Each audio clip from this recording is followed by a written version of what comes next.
Yes, people, Oh, quite right, my fine chap. Tell me more, indubitably. Yes.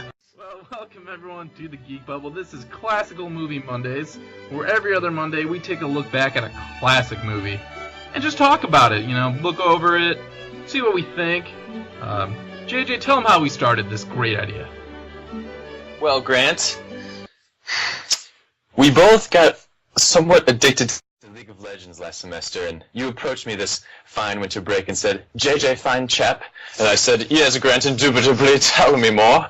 And you said, JJ, I have a proposition for you, dear chap. What if we watch classical movies, since we both have not seen very many in our lives, and every time our friends talk about them, we're like, crap, we haven't seen this. So we decided to start watching some classical movies and reviewing them every other week, just to give us something else to do besides League, and so that we can kind of catch up to where everyone's at on the classical movies. For two people who like movies as much as we do, we kind of have a pretty bad movie background, I think. Yeah, that is true. What we call normal families, where like they didn't just watch classics and they didn't just watch blockbusters. So yeah. I've seen Armageddon, but that's not the kind of classic we talk about. So yep, this is our new show. It's JJ and I, and today we're joined by a third chair. But who could it be? It's me, Austin. It was me, Austin. Okay. Yep, we're joined today by Johnny Sears. Hello. Who appears on a lot of our shows. You may know me from, I don't know, like every show on the entire Geek Bubble canon. Just about. So with the show, we're looking at talking about the movies, not necessarily reviewing them, but just giving our impressions, what we think, how they are, and then we see how they hold up to today's standards. That's kind of our big goal here. So, JJ, what movie did we pick today for our first ever show? Boy, Grant, we picked Fargo. 1996 Coen Brothers film. And you want to give the summary, JJ? I can, either way. Yeah, you got it, man. All right. So in Fargo, the movie revolves around a husband, Jerry, played by William Macy. And Jerry, he is desperate for money. He's made some bad deals. He's lied to certain people. So he's introduced to some criminals. And when he meets these criminals, he offers them a deal where if you steal my wife, we will pay the ransom. But he's undercutting them. He's trying to scam the criminals too so that he makes a profit. And then this plan just goes bat crazy. Everything that could probably go wrong goes wrong. And you see over the course of this movie just how one crime escalates into murder and things of that nature. Yep, this is actually one of the Coen Brothers. It is not their first film, but it is one of their big films that put them on the stage. Yeah, they've actually been making a lot of films before that, but nothing was like, I think this is the film that really kind of put them on the market. Yep. So we'll start off. I'll just start off by saying I like this movie. Didn't love this movie, though. Okay. That's kind of where I think I stand on it. Now, we're recording this literally right after I saw this, so I know you and John have had a little bit of time to maybe simmer and talk about it. I'm going right off my first impression, and it was that I wasn't disappointed, but I wasn't blown away either. This was a film that, it's the Coen Brothers, so obviously, it's got quite a bit of a claim to it, and it's also just kind of considered a classic, hence why we're watching it, and I would say that, yes, it did basically that. It was, very good. I can't say that I was absolutely wowed by it, but I enjoyed it. I was on the edge of my seat to see how these, that one crime could progress into what it did, and very engaging. I thought there's some really funny parts. The dialogue is just amazing. Oh my gosh, it was funnier than I thought it would be. Minnesota accent. Yeah, those Minnesota accents, they just went at it, man. I thought there'd be someone who had to drop it. How the heck you been, man? Yeah. So hockey, we're taking the kid off the hockey team. Wow, my Minnesota accent sounds terrible. It's like, wow, Grant, you're really paying attention to that accent there. Yep, it sounds like... Hey, John, take it easy on the man, yeah? oh, you know. But Grant's accent is kind of strange. In a strange kind of way. Well, one thing I'd give this movie is that I think it stuck to its setting, though. Like, when it started off, you're like, that's just kind of like, Minnesota. They're sticking it in there, and they're going to just give you the Minnesota way of life. I would say that, the title was Fargo, I expected a lot to actually happen in Fargo, North Dakota, but it was pretty much just the title of the movie, and it took place in Minnesota. So I think the first 5 minutes takes place right, in Fargo. Yep. Pretty sure that's it, though. That was it. That's very Coen Brothers thing to do, just troll the audience like that. As well as, trolling us. They went ahead and broke my heart and told me that this was a true story at the very beginning of everything. We talked about that. How I looked it up, and it's not a true story. It's like based off a bunch of true stories, but this itself, I don't know what that troll was. It kind of came out of nowhere. Well, and, because there's this, TV show going on about it, I was like, wow, this whole Fargo ordeal must have been really huge. There's a movie made about it, TV shows. I was thinking, man, what went down? And it was like, oh, it's not, okay. I'm looking at the theatrical release poster now, and I like how they describe this. It's a homespun murder story. Okay. It's just like, okay. Yeah, this movie, it does troll you sometimes, definitely about that. I read an interview about, the whole reason they said it was a true story, and Joel Coen was like, basically the characters' actions were like ridiculous, and they thought they were extremely ridiculous, and they basically said it was true because they're like, if you say it's a true story, even if the characters' actions are ridiculous, people will still believe them. So it's basically them just assuring that people would think that it makes sense. That's just so bizarre, but that is a Coen Brothers thing you would see. Coen Brothers. Coen Brothers, Dinkelberg. I'm curious, JJ, give some impressions here. Like I was saying, I really like the dialogue. I guess I sort of forgot just how much I enjoyed the Coen Brother films. I watched The Big Lebowski a while back, kind of don't remember a whole lot of it, but I just know that there's just scenes of them talking that are just downright hilarious, and same goes for this film. Steve Buscemi and, I can't remember the actor that plays alongside him, but they're like the two, I guess, criminals that are hired to kidnap. Just throwing that out. Okay. I can't tell you anything about him except that's his name. Yeah, those two, I think they go well with each other. The one is very silent, and then Steve Buscemi's character is just talkative, and kind of talks out of his ass, thinks, I got this, just let me handle it. And then, of course, just mucks it up. One thing I like is everyone's kind of realistic, right? Like, to a point. And then slowly people just get more and more and more ridiculous. But, like, in a believable way. So at the end of the movie, you're like, oh my god. Like, it's hard to... this is only a 90-minute movie. I know. That was amazing. This guy sold cars, and now where he ends the movie, you're like, oh my god. This Nightcrawler-ish, like, vibe, where people were just kind of going about their business, doing what they do every single day, when these really creepy things were happening. Yep. Like, I mean, especially... It's kind of amazing. Yeah, it is. I was gonna say it's kind of amazing that it's able to like tonally still say like confident in itself, I guess, because like there's that scene, and I'm not gonna spoil anything, but there's a scene where they kidnap the wife, like you said in the beginning, and the way they handle that is like both terrifying and hilarious. Like they add in these subtle little jokes into that kidnapping that makes it extremely funny and yet disturbing at the same time. I think it's amazing that they keep the tone constant and consistent, despite like not being afraid to just add in like how kind of stupid these criminals are at the same time they're kidnapping someone. You're absolutely right, John. Okay, I know what you're saying. Like the tone in this movie, to me, that's probably the best part right there. I appreciate movies that like make you not give in, but like just keep going. You know what I mean? They didn't resort on like easy cliches and things you might see in like movies that aren't quite as sure of the tone. So I appreciate that about this. Like William Macy's character is he's awkward. He's a car salesman, and he always has to smile through his teeth because that's just his job, and he's putting up with his wife and like a father-in-law who just doesn't like him, and it's just his interactions with other people are awkward, and then the criminals' interactions with other people are awkward. It's just it's sort of human, right? Like kind of. Except I want to call attention to something really quick. Are you telling me that his father-in-law was not Carter Peterschmidt from Family Guy? Oh my god! Like, yes. Like the voice, the mannerism, the way he just totally disregarded his son-in-law. Yeah. I'm like, oh my god. I mean, obviously this came out before Family Guy, but like I just couldn't stop thinking about like. Wow, I I did not point that or figure that out, but that is perfect. That is a perfect that one scene. What did you say, John? That one scene that's so funny where Jerry is like, there's that one scene that's so funny where Jerry's like, hey, this money would be really good for me and Marge and the kids. And then he's like, Marge and the kids have nothing to worry about. Like, Yep. oh, shit. That, oh my gosh, that was, his character was actually pretty dang awesome to me. I really liked it quite a bit.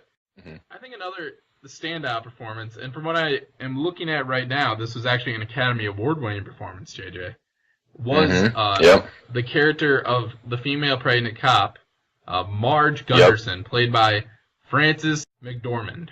McDormand.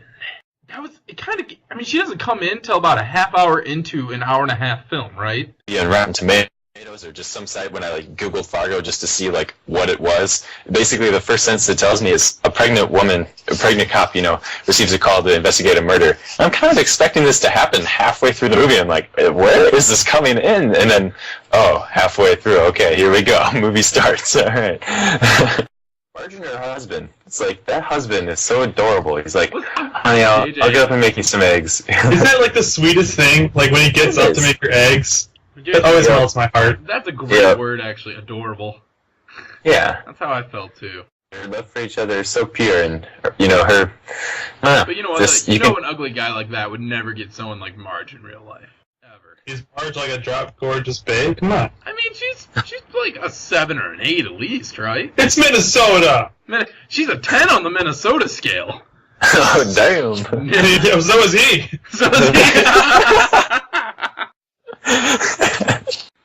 While I really did enjoy the pregnant cop, her character brings up to me the biggest issues I have with this movie. And that I think anything not related to the crime in this movie, directly related, I thought was kind of meh. There's a storyline where this pregnant cop is basically stalked, right? Oh, yeah. And it didn't quite make a lot of sense to me, I'll be honest. I was really into this crime storyline, and then for the second act of the film, they kind of start going away from William Macy's character and more about this character. That scene with that one guy and just the whole subplot in general, it kind of really doesn't help the pacing of the film. Yeah, I mean, it throws you off. I think if anything, that it's just her being stalked is kind of just showing that she just has this general trust in people. And just that they're really good, honest people. And then when he tries to, pull a move on her, and she's just not expecting it, she's very much so aware when it happens. But you can kind of see that maybe she's starting to not trust people so much, and then maybe why she's starting to now investigate this murder case a little bit more differently. You see in her character though, multiple times where she's not trusting though. When she questions one of the criminals involved, she basically calls bullshit on his story. We know that she's not stupid, right? Definitely not, right. So when you have a plot line like this to prove, don't trust everyone, well, to me, that was already established. I think another point of the scene is that it's supposed to kind of exemplify how committed she is to her husband. And, that she would never cheat on him no matter what. And, I mean, I understand, what the Coens are going for. I think it adds character to her. It wasn't really necessary. Which is funny because it's an hour and a half movie and it has a scene that's unnecessary. Yeah, that was just, that's true. It's hard to criticize. It's not like I'm going to criticize the running time of this. It's just... Oh, yeah. You're into the story, you're into this crime, and just how it keeps escalating from a used car salesman and just keeps going out and out and out. You do that. It definitely does seem out of place. Yeah. So that's my biggest complaint, which, like I said, not major. Still a great movie. I guess I was also expecting this movie to be some super awesome, mega amazing thing, but it was I watched it and I thoroughly enjoyed it, but I was just, at the end of it, I thought, hey, that was really good, and I'm glad I watched it. I just can't go thinking that this is some film deeper beyond what, first glance. I really feel like after the first viewing, I understand mostly what's going on. Yeah, maybe I don't understand the scene with her stalker, but for the most part, I understand the themes. Money isn't everything. It was a rather simple film. Yeah. Where does this compare on Coen Brothers movies for you? You have more of a Coen Brothers background than I do. Let's see. So I have seen The Big Lebowski and No Country for Old Men. But I would say No Country for Old Men and Big Lebowski, I like those better than Fargo. Although Fargo was a very good film. I love The Big Lebowski. So funny. And No Country for Old Men just has a really cool quality about it that I didn't figure out until after I watched it. And to me, it just makes it freaking awesome. You know what this kind of reminds me of now that we're talking about it? What's that? This movie reminds me a lot of Gone Girl in a lot of ways. Where Gone Girl? It revolves around a mystery that, like, you see more and more pieces to. It kind of works in the opposite direction. But when you're done, like, you recognize it as a good movie, you don't have a desire to see it again. Okay. I think I've caught everything I would catch, and I think knowing how the story unfolds wouldn't make this an enjoyable second view, necessarily. Okay. There's a quick Gone Girl review for everyone. They wanted one. Oh, yeah, there you go. The one that we never actually did. Yeah. But that's just kind of what this reminds me of. I mean, I'll tell you guys that one thing that the Coen Brothers are kind of very famous for, and where they're considered possibly in the running for the best directors out there right now, is that they're good at making films that seem simple but are kind of the exact opposite of that. Fargo has a lot of like subtleties in it that are easy to miss, and I think like that's why it has such good rewatchability. Okay. I mean, like, you understand like when this film first came out that it was Roger Ebert said it was like one of the greatest films ever made, and I think Gene Siskel said it was also one of the greatest films ever made. Any Coen Brothers film you're going to go into, can easily take it at face value and enjoy it, but there's a lot more going on in it. Like, if you look at like analysis of Fargo, you'll get like the most pretentious things you've ever read. They're crazy. Like there's a bird in the opening shot of Fargo, and it's kind of just like caught in the wind and it's not going anywhere. And there's all this analysis about what that bird means. And if you like look at the production notes of it, Joel and Ethan Coen said like it was completely an accident. They did not mean to film the bird. It was just there. Now it symbolizes something, John. Yeah. Personally, I mean, I've seen this film a lot. Personally, I still think it's pretty much what JJ said. It's about basically how these characters who value family are essentially heroes. And I also think it's pretty interesting, like, we didn't really touch on a lot of the ideas that Fargo deals with, but I think that Fargo likes to look really bland and boring and making people's lives seem really dull. At the end, it's kind of like, well, they still have it right. That's a good point. JJ, this brings us to the big question of Classical Movie Monday. Is this something worth watching today? Yes, I think this film is definitely still relevant today. It's not like we went back to, some classic movie and was like, okay, this was horse shit, like, this was good back then, does not hold up. I think this movie actually does hold up very well. And me saying I wasn't astounded by it is not a negative. I really did enjoy this movie. I just was kind of expecting I'd like it a little bit more. Of course, maybe when I go see it a couple more times, it'll be like, whoa, this movie does have a lot more going on. But it's just, for me, right now, I feel that I understand most of what's going on, and I like it. Should the average movie person, someone who goes to 10 movies a year, or whatever Americans do, watch this movie? I mean, it's obviously still relevant. People are still like this in Minnesota, so. People are like Hey, what are you talking about? Yeah. Yeah, I think Fargo's pretty essential viewing, especially just for how it was viewed in the 90s. Yeah, it's definitely worth your time. I mean, it's not my favorite. I don't know if it's my favorite Coen Brothers film, but, By the way, I agree with everything you both said. Watch this movie. I think it's important to note that this is on Netflix. This is literally... Get on that shit. Yeah, I mean, what I'll say is... one thing I'll say about that is should you watch it, it's like anything that's considered a classic, if you're like interested in watching classic film, you should probably watch it if we like it or not, because if it's considered a classic, there's a good chance you will like it even if we don't. I think, here's the thing about this show though, John, and this is something I really want to communicate to the audience. I think we're more basis of, is this entertaining, more so than anything else. Like, I think films like Citizen Kane, people like me and you enjoy film history and film enough that we'll go watch Citizen Kane. But I wouldn't recommend for my sweet mate to go watch Citizen Kane, because I don't think it's enjoyable. See, like, I mean, we don't want to get a Citizen Kane discussion, but I think Citizen Kane is an awesome movie that is totally worth anyone's time and really fun. Now, I think a film like Gone with the Wind, which is considered like one of the biggest classics of all time, is a complete overrated piece of shit, But I guess what I'm trying to convey is, just because it's a classic, I don't necessarily want to recommend it to people. Mm-hmm. And that's true. And with this, with this film, I do. But I'm sure that at some point when we're picking out these classic movies, I think it's important to note that we're trying to speak to the people, John. No, yeah. So I think that's about all we got on Fargo. So thank you for listening. Thank you for joining me, John, JJ. Appreciate it. Of course. Yeah. Remember to hit that subscribe button right there. You're going to be seeing a lot more content coming from this channel in the next couple months. Follow us on Twitter at thegeekbubble. I think we're up to 70-some followers. That's great. And keep listening. So we'll be back and every other Monday at this point. Maybe someday we'll up it. But for now, every other Monday. Till then, obey our orders and go watch the movie we tell you to. Yeah. Until then, go check out Fargo.